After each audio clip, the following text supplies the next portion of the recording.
Pero sir, hindi sila sinisingle out yung majority. Hindi nyo Hindi. pinapagalaman Ano yan?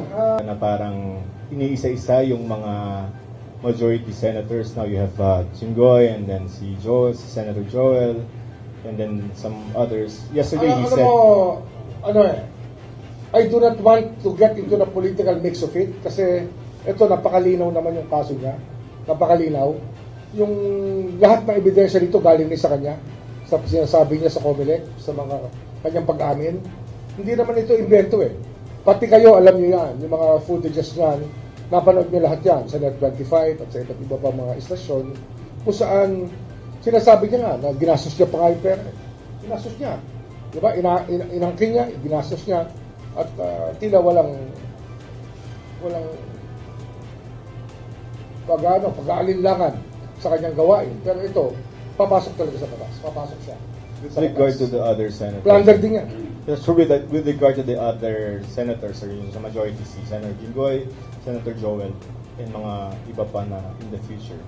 Baka sinasabi... Meron pa kami mga pinag-aaralan na mabibigat na kaso. Hindi kasi madaling maglatag ng kaso, tandaan niyo yan. Pag ang kalaban mo, maraming pera, tapos may kapangyarihan, at matagal na nandyan, hindi madali. Ito talaga, dinadahan-dahan namin, iniingatan namin ang pagkalap ng ebidensya, sapagkat one shot lang to eh.